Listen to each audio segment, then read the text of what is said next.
जरा एक दृश्य की कल्पना की जाए। एक बहुत बड़ी, शानदार और एकदम नई बनी हुई अस्पताल की इमारत के अंदर कदम रखते हैं। दीवारों पर ना वो ताज़ा पेंट की महक है, चमचमाते हुए फर्श हैं और वार्ड में एकदम नए बिस्तर लगे हैं। बाहर एक बड़ा सा बोर्ड भी लगा है जिस पर सामुदायिक स्वास्थ्य केंद्र लिखा है। लेकिन जब अंदर किसी डॉक्टर को ढूंढने जाते हैं तो वहाँ सन्नाटा पसरा है। कोई विशेषज्ञ नहीं है। ऑपरेशन थिएटर पर बाकायदा ताला लटका है। हाँ, और ये बहुत डरावना है। बिल्कुल। और ये कोई किसी फिल्म का सेट नहीं है, बल्कि आज के ग्रामीण भारत की एक बहुत बड़ी और कड़वी सच्चाई है। तो आज के इस गहन विश्लेषण में हम इसी मुद्दे को थोड़ा खोलकर समझने वाले हैं। सही कहा। हमारे पास डॉक्टर के.आर. एंटनी का एक बेहद आंखें खोल देने वाला लेख है जिसका शीर्षक है the specialist deficit, bridging India's rural health divide. बहुत ही महत्वपूर्ण लेख है ये। और हमारा मिशन बस ये समझना है कि जब कागजों पर हर साल हजारों नए डॉक्टर बन रहे हैं, नई मेडिकल सीटें आ रही हैं, तो फिर ये गांव के अस्पताल खाली क्यों पड़े हैं? मतलब विरोधाभास देखिए। 2014 से लेकर अब तक देश में 731 नए मेडिकल कॉलेजों के जरिए 72,627 नई पीजी सीटें जुड़ चुकी हैं, जो कि एक बहुत बड़ा आंकड़ा है। बहुत बड़ा आंकड़ा है। लेकिन दूसरी तरफ गांवों के अस्पताल एक तरह से वीरान इमारतों में बदल चुके हैं। ये कोई आम कमी नहीं है, बल्कि मुझे लगता है ये एक बहुत ही गहरा ढांचागत घाटा है। बिल्कुल।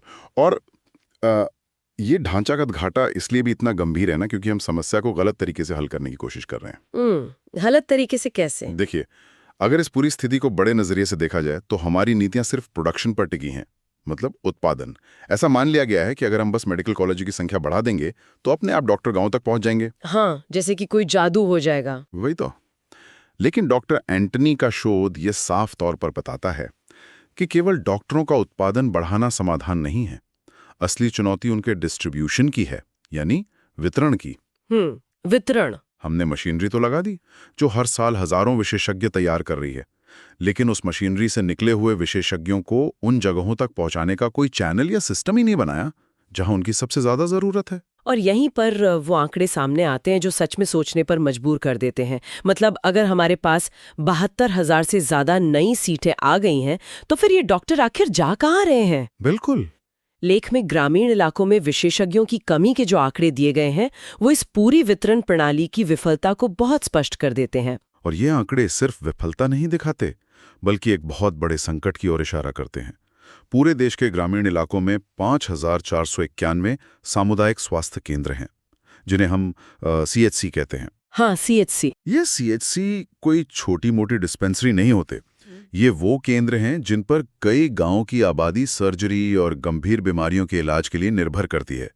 लेकिन इन 5,491 केंद्रों में विशेषज्ञों के पदों पर लगभग 79.9% की रिक्ति है। एक मिनट, क्या लगभग 80% पद खाली पड़े हैं? हाँ, 80%। सीधे शब्दों में कहें तो पूरे देश के ग्रामीण CHC को सुचारू रूप से चलाने के लिए 21,964 विशेषज्ञों की आवश्यकता है। लेकिन जमीनी हकीकत यह है कि केवल 4,413 विशेषज्ञ ही वहां काम कर रहे हैं। बाप रे, ये खाई तो बहुत ही विशाल है। ये तो सीधे तौर पर ग्रामीण स्वास्थ्य व्यवस्था के वजूद पर ही सवाल खड़ा कर देती है। बिल्कुल कर देती है। और यहाँ आकर बात सच में बहुत दिलचस्प हो जाती है, क्योंकि ये समझना बहुत ज़रूरी है कि ये 80% की कमी असल में काम कैसे करती है। ये ऐसा नहीं है कि अगर अस्पताल में 5 में से 2 डॉक्टर हैं तो अस्पताल 40% काम कर लेगा। हाँ, ऐसा गणित यहाँ नहीं चलता। वही ना। लेख बहुत गहराई से समझाता है कि एक CHC असल में फंक्शन कैसे करता है। इसे चलाने के लिए 5 विशिष्ट विशेषज्ञों की एक पूरी टीम चाहिए होती है। एक फिजिशियन, एक सर्जन, एक स्त्री रोग विशेषज्ञ, एक बाल रोग विशेषज्ञ और एक एनेस्थेटिस्ट। मतलब ये तो ऐसा हुआ कि मान लीजिए एक बहुत बड़ी फैक्ट्री है, उसमें करोड़ों की मशीनें लगी हैं। बिल्कुल। लेकिन उस पूरी असेंबली लाइन को चलाने के लिए 5 अलग-अलग तरह के तकनीकी विशेषज्ञ चाहिए। अगर उनमें से एक भी इंजीनियर छुट्टी पर है या है ही नहीं, तो बाकी के 4 लोग भी उस मशीन को चालू नहीं कर सकते।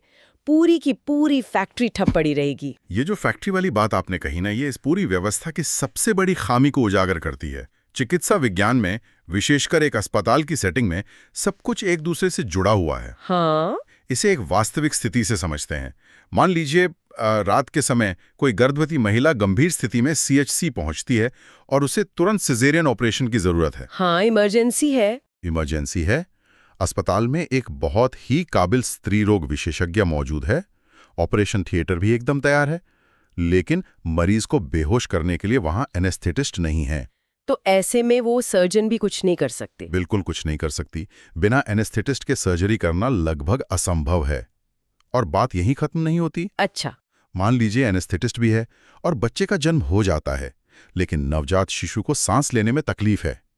अब वहां तुरंत एक बाल रोग विशेषज्ञ की आवश्यकता है जो उस नवजात को संभाल सके। और अगर वो नहीं है तो फिर से एक जीवन खतरे में पड़ जाता है। वही बात है। ये पांचों विशेषज्ञ एक चेन या जंजीर की कड़ियों की तरह हैं। एक कड़ी टूटी तो पूरी जंजीर बेकार हो जाती है। यही कारण है कि भारी भरकम इंफ्रास्ट्रक्चर होने के बावजूद 5,491 में से केवल 882 CHC ही ऐसे हैं जो पूरी तरह से काम कर पा रहे हैं। बाकी के हजारों अस्पताल सिर्फ इमारतें बनकर रह गए हैं। सिर्फ 882 काम कर रहे हैं। तो आखिर इन सबका मतलब क्या निकलता है? अगर केवल इतने ही CHC काम कर रहे हैं तो बाकी डॉक्टर सरकारी व्यवस्था में क्यों नहीं रुक रहे हैं? यही तो सबसे बड़ा सवाल है। क्या युवा डॉक्टर जानबूझकर गांवों में नहीं जाना चाहते, या फिर मेडिकल शिक्षा और हमारे पूरे सिस्टम की नींव में ही कोई ऐसी समस्या है जो उन्हें दूर धकेल रही है? देखिए, इसके पीछे कई गहरी ढांचागत और आर्थिक बाधाएं हैं जिन्हें समझे बिना हम सिर्फ डॉक्टरों को दोष देते रहेंगे। जब एक युवा डॉक्टर अपनी पढ़ाई पूरी करता है तो उसके सामने सबसे पहली बाधा बुनियादी सुविधाओं का अभाव होती है। हम अक्सर भूल जाते हैं कि एक डॉक्टर भी एक इंसान है जिसका अपना परिवार है। बिल्कुल, उनकी भी तो अपनी जिंदगी है। हाँ, जब उसे किसी दूर दराज के इलाके में तैनात किया जाता है तो वहां रहने के लिए सुरक्षित और साफ सुथरे क्वार्टर नहीं होते। अस्पताल में बुनियादी डायग्नोस्टिक उपकरण या जीवन रक्षक दवाएं नहीं होती। ओह, ये तो बहुत निराशाजनक होगा। एक डॉक्टर जिसने सालों तक उच्च स्तर की पढ़ाई की है, जब वो बिना हथियारों के खुद को एक युद्ध के मैदान में पाता है तो वो टूट जाता है। इसके अलावा अगर उनके बच्चे हैं तो ग्रामीण इलाकों में अच्छी शिक्षा के विकल्प न के बराबर होते हैं। हाँ, स्कूल वगैरह नहीं होते। लेकिन इन सबसे बड़ी एक और आर्थिक सच्चाई है जो प्राइवेट मेडिकल कॉलेजों के बढ़ते दबदबे से जुड़ी है। लेख में इस बात का खास जिक्र भी है कि हाल ही में जो 43 नए मेडिकल कॉलेज मंजूर किए गए हैं उनमें से 27 पूरी तरह से प्राइवेट हैं। हाँ, और हम सब जानते हैं कि इन कॉलेजों का ढांचा कैसे काम करता है। फीस बहुत ज्यादा होती है। ये एक बहुत ही खतरनाक चक्र है। इन प्राइवेट संस्थानों में मेडिकल की पढ़ाई करने के लिए एक छात्र या उसके परिवार को करोड़ों रुपए खर्च करने पड़ते हैं। अब इसके पीछे के अर्थशास्त्र को समझिए। बताइए। जब एक छात्र इतना भारी कर्ज लेके डॉक्टर बनता है तो उस पर हर महीने लाखों रुपए की EMI का दबाव होता है। क्या ग्रामीण भारत के किसी सरकारी CHC में मिलने वाले वेतन से वो कर्ज चुकाया जा सकता है? गणित के हिसाब से तो ये पूरी तरह असंभव है। बिल्कुल।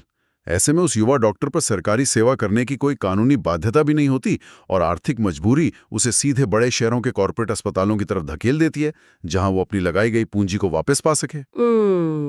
ये तो एक तरह का डेट ट्रैप या कर्ज का जाल है जो सीधे तौर पर हमारी ग्रामीण स्वास्थ्य व्यवस्था को खत्म कर रहा है। लेकिन डॉक्टर एंटनी ने लेख में एक और तथ्य दिया है जिसने मुझे सच में हैरान कर दिया। कौन सा तथ्य? बात सिर्फ गांवों में सुविधाओं या प्राइवेट कॉलेजों की फीस तक सीमित नहीं है। उन्होंने बताया है कि एम्स जैसे देश के सबसे प्रतिष्ठित और शीर्ष संस्थानों में भी टीचिंग और रिसर्च फैकल्टी के 40% पद खाली पड़े हैं। हाँ, ये बहुत चिंताजनक है। 40%। जब मैंने ये पढ़ा तो मुझे लगा कि अगर सबसे ऊपर ही इतनी बड़ी कमी है तो उसका असर तो नीचे तक आता ही होगा। ये शायद इस पूरे लेख का सबसे डरावना हिस्सा है। एम्स जैसे संस्थान हमारे देश के चिकित्सा जगत की धुरी हैं। बिल्कुल। वहां सिर्फ मरीजों का इलाज नहीं होता, बल्कि वहां आने वाले कल के विशेषज्ञ तैयार किए जाते हैं। अब जरा सोचिए, एक जूनियर डॉक्टर सर्जरी या कोई जटिल प्रक्रिया कैसे सीखता है? वो किताबों से नहीं सीखता। हाँ, वो तो प्रैक्टिकल अनुभव है। वो अपने सीनियर प्रोफेसर्स को काम करते हुए देखकर सीखता है। जब शीर्ष संस्थानों में 40% फैकल्टी ही नहीं है तो इसका सीधा मतलब है कि जो नई पीढ़ी तैयार हो रही है उन्हें वो मार्गदर्शन और वो क्लिनिकल कॉन्फिडेंस नहीं मिल पा रहा है जो मिलना चाहिए। और फिर जब उसी अंडर कॉन्फिडेंट युवा डॉक्टर को किसी दूर दराज के गांव में भेज दिया जाता है। एकदम सही दिशा में सोच रही हैं आप। जब वो युवा डॉक्टर किसी गांव के CHC में पहुंचता है तो वहां उससे सलाह मशवरा करने के लिए कोई सीनियर नहीं होता। वो अकेला पड़ जाता है। वो पूरी तरह से अकेला होता है।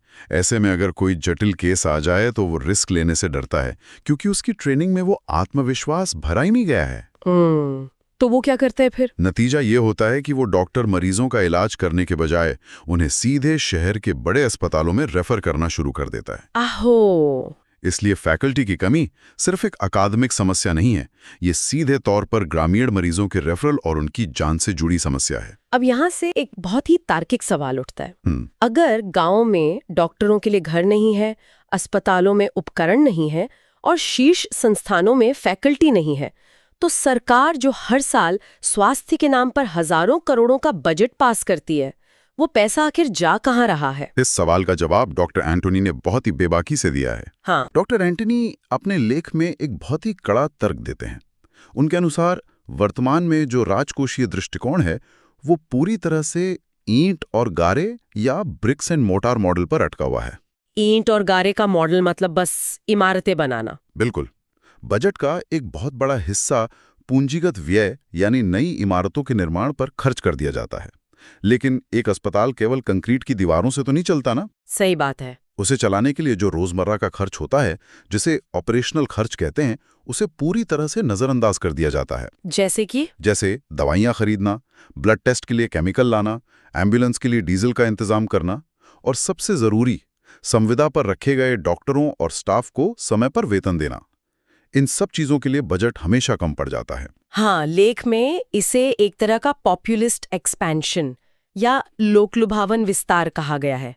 राजनीतिक नजरिए से देखें तो राज्य सरकारों के लिए एक नई चमचमाती इमारत का उद्घाटन करना एक बहुत बड़ा आयोजन होता है। बिल्कुल, वोट बैंक के लिए फीता कटता है, अखबारों में तस्वीरें छपती हैं और लोगों को लगता है कि उनके इलाके में विकास हो रहा है, लेकिन असलियत में पुरानी इमारतों में ही स्टाफ नहीं है।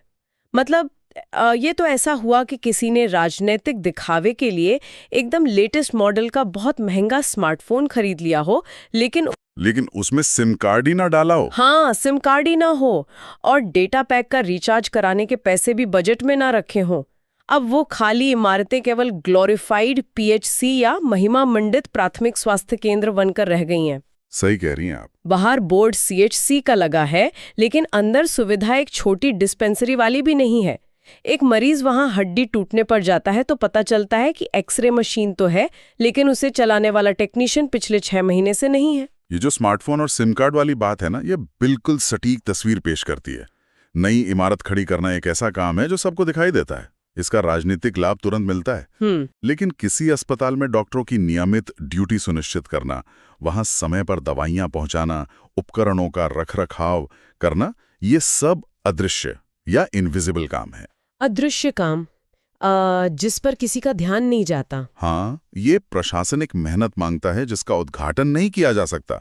इसलिए डॉक्टर एंटनी का तर्क है कि पूरा फोकस सिर्फ ढांचा खड़ा करने पर रह गया है, ना कि उस ढांचे के अंदर जीवन रक्षक प्रणाली विकसित करने पर। तो अगर ये मौजूदा व्यवस्था पूरी तरह से राजनीतिक दिखावे और संसाधनों की भारी बर्बादी का शिकार हो चुकी है, तो इसे ठीक कैसे किया जाए?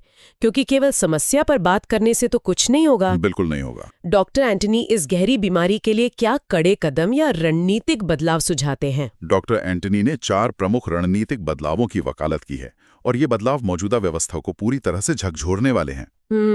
पहला बदलाव क्या है? सबसे पहला उपाय जो वो सुझाते हैं वह है लिंक्ड सीट एलोकेशन। इसका मतलब है कि पीजी सीटों को सीधे तौर पर ग्रामीण स्तर की रिक्तियों से जोड़ दिया जाए। अच्छा। वर्तमान में सरकार मेडिकल कॉलेजों को सीटें तो दे देती है, लेकिन उसका जमीनी जरूरतों से कोई लेना देना नहीं होता। डॉक्टर एंटनी का सुझाव है कि जो उम्मीदवार ग्रामीण सीएचसी में किसी खाली पद पर अपनी सेवाएं देने का अनुबंध करेगा, सरकार उसे उसी विशिष्ट क्षेत्र में पीजी सीट की गारंटी दे। तो ये एक इंसेंटिव की तरह काम करेगा। हाँ, ये एक ऐसा वित्तीय और करियर संबंधी प्रोत्साहन है जो युवा डॉक्टरों को गांव की ओर खींच सकता है। ये एक बहुत ही व्यवहारिक तरीका लगता है और कठिनाई के स्तर को लेकर भी लेख में एक बहुत ही महत्वपूर्ण बात कही गई है। जी, दूसरा उपाय इसी से जुड़ा है, जिसे क्लासिफिकेशन ऑफ डिफिकल्टी या कठिनाई का वर्गीकरण कहा गया है। ये कैसे काम करता है? छत्तीसगढ़ के बस्तर के किसी सुदूर गांव को एक ही तराजू में तौलता है। जो कि फेयर नहीं है। डॉक्टर एंटोनी भी यही कहते हैं कि ये गलत है। स्वास्थ्य केंद्रों को उनके भौगोलिक स्थान और वहां डॉक्टरों के पदों की रिक्ति के पुराने इतिहास के आधार पर सामान्य, कठिन और सबसे कठिन श्रेणियों में बांटा जाना चाहिए। जो डॉक्टर सबसे कठिन इलाके में काम करने का विकल्प चुनता है, उसे वित्तीय भत्ते भी उसी स्तर के मिलने चाहिए और भविष्य में पढ़ाई के लिए प्राथमिकता भी सबसे ज्यादा मिलनी चाहिए। ये वर्गीकरण तो काफी न्याय संगत लगता है, लेकिन जो तीसरा उपाय लेख में बताया गया है, सर्विस बॉन्ड्स या अनिवार्य सेवा नियम, मतलब सरकारी सुविधाओं में काम करने का अनिवार्य बॉन्ड, जिसमें कठिन क्षेत्रों में 10 साल तक सेवा करने वालों को तवज्जो दी जाएगी। हाँ, ये थोड़ा विवादित हो सकता है। अब यहाँ मैं थोड़ा रुककर एक सवाल पूछना चाहूंगी। मान लीजिए हमने किसी डॉक्टर से 10 साल का बॉन्ड भरवा लिया, लेकिन क्या किसी से जबरदस्ती काम करवाया जा सकता है? ये एक बड़ा सवाल है। एक युवा डॉक्टर जो दिल से वहां नहीं रहना चाहता, जिसे एक तरह से कानून के जरिए बांधकर किसी गांव में भेज दिया गया है, क्या वह आधी रात को उठकर किसी मरीज की जान बचाने के लिए उसी लगन से काम करेगा? क्या इससे मरीजों की देखभाल की गुणवत्ता पर असर नहीं पड़ेगा?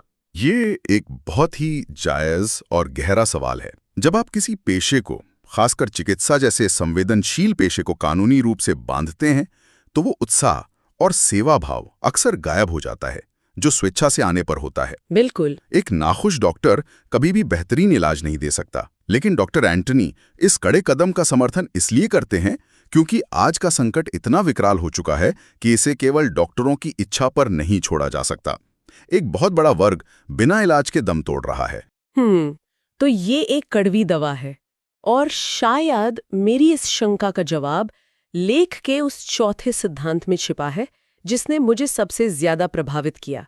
डॉक्टर एंटनी से और नन, यानी सब कुछ या कुछ नहीं का सिद्धांत कहते हैं। हाँ, ये बहुत पावरफुल आइडिया है। ये सच में इस पूरी व्यवस्था की सोच को बदल कर रख देने वाला विचार है। इसके अनुसार सरकार को विशेषज्ञों को अलग अलग जगहों पर बिखेरने के बजाय एक ही सीएचसी में पूरे 5 विशेषज्ञों की टीम एक साथ तैनात करनी चाहिए। अगर 5 उपलब्ध नहीं है तो वहां किसी एक को भी नहीं भेजना चाहिए। बिल्कुल। ताकि जो भी अस्पताल खुले वो असल में पूरी क्षमता के साथ काम कर सके। ये ऑल और नन का विचार सच में पूरी बहस का केंद्र बिंदु है। जरा सोचिए, अभी व्यवस्था कैसे काम करती है। सरकारें राजनीतिक दबाव में आकर 5 अलग अलग गांवों के सीएचसी में एक एक डॉक्टर भेज देती हैं। हाँ, खुश करने के लिए। एक गांव में सिर्फ सर्जन बैठा है, दूसरे में सिर्फ बालरोग विशेषज्ञ। इसका नतीजा क्या होता है? कोई भी अस्पताल पूरी तरह से मरीजों का इलाज नहीं कर पाता। वो सर्जन बिना एनेस्थीसिस्ट के खाली बैठा रहता है और कुंठा का शिकार होता है। लेकिन अगर हम उन 5 डॉक्टरों की एक पूरी टीम बनाकर उन्हें एक ही जगह तैनात कर दें, तो कम से कम एक अस्पताल तो ऐसा होगा जो असल में जिंदगियां बचा सकेगा। बिल्कुल। और इससे डॉक्टरों को भी एक टीम का साथ मिलेगा ना, वे अकेलेपन या दबाव महसूस नहीं करेंगे। हाँ, ये सीमित संसाधनों को बिखेरने के बजाय उन्हें एक जगह केंद्रित करने की बहुत ही ठोस रणनीति है। चलिए, अब इन सारी कड़ियों को जोड़कर इस पूरी चर्चा के सार की तरफ बढ़ते हैं। आज हमने इन तमाम आंकड़ों, नीतियों और जमीनी हकीकत को समझने की कोशिश की। और एक बात जो बिल्कुल शीशे की तरह साफ होकर उभरती है, वो ये है कि सिर्फ मेडिकल कॉलेजों की इमारतें खड़ी कर देना या पीजी सीटों की संख्या बढ़ा देना तब तक पूरी तरह से बेमानी है, जब तक कि हम अपने वितरण प्रणाली को जड़ से ठीक न कर लें। सही कहा। डॉक्टरों को पैदा करने वाली मशीन तो चल रही है, लेकिन उन्हें मरीजों तक पहुंचाने वाला रास्ता पूरी तरह से टूटा हुआ है। जब तक डॉक्टरों के लिए अनिवार्य सेवा नियमों को व्यावहारिक तरीके से लागू नहीं किया जाता, और उससे भी ज्यादा जरूरी, जब तक ग्रामीण इलाकों में उनके काम करने और रहने की परिस्थितियों में बुनियादी सुधार, तब तक कुछ नहीं बदलेगा। हाँ, तब तक ये पूरी सार्वजनिक स्वास्थ्य प्रणाली केवल कागजों पर ही दौड़ती रहेगी। ये निष्कर्ष बिल्कुल सटीक है। देखिए, कोई भी नीति तभी सफल हो सकती है जब वो जमीनी हकीकत की जमीन पर खड़ी हो। जब तक एक युवा डॉक्टर को ये विश्वास नहीं दिलाया जाएगा कि ग्रामीण व्यवस्था में जाकर उसका करियर, उसका भविष्य और उसका परिवार सुरक्षित है, तब तक दुनिया की कोई भी सीट या कोई भी नई इमारत इस टूटते हुए ढांचे को नहीं बचा सकती। बिल्कुल। हमें उस पुरानी मानसिकता से बाहर निकलना ही होगा जहां ईंट और सीमेंट से बनी इमारत को ही स्वास्थ्य व्यवस्था मान लिया जाता है। असली स्वास्थ्य व्यवस्था वो लोग हैं, वो विशेषज्ञ हैं जो उन इमारतों के अंदर काम करते हैं। और इसी बात से जुड़ा एक विचार है जो इस पूरे लेख को पढ़ने के बाद से मेरे दिमाग में लगातार घूम रहा है, और मैं चाहूंगी कि आज की इस चर्चा को हम उसी सवाल पे छोड़ें। बताइए। जरा सोचने वाली बात है, हमारे देश के जो सबसे गरीब, सबसे हाशिए पर रहने वाले लोग हैं, जिनके पास बड़े शहरों के कॉरपोरेट अस्पतालों की भारी भरकम फीस चुकाने का कोई रास्ता नहीं है, उनके लिए ये ग्रामीण सार्वजनिक स्वास्थ्य प्रणाली ही जीवन की आखिरी उम्मीद होती है। वही उनका इकलौता सहारा है। लेकिन अगर ये प्रणाली सिर्फ कागजों पर बनी शानदार इमारतों, फीता काटने के आयोजनों और ऐसे अस्पतालों के सहारे चल रही है जहां इलाज करने के लिए डॉक्टर ही नहीं है, तो क्या हम वाकई में अपने देशवासियों का इलाज कर रहे हैं? बहुत गहरा सवाल है। या हम सिर्फ एक बहुत बड़े, बहुत महंगे भ्रम का निर्माण कर रहे हैं जो संकट के समय ताश के पत्तों की तरह ढह जाता है? ये सोचने वाली बात है।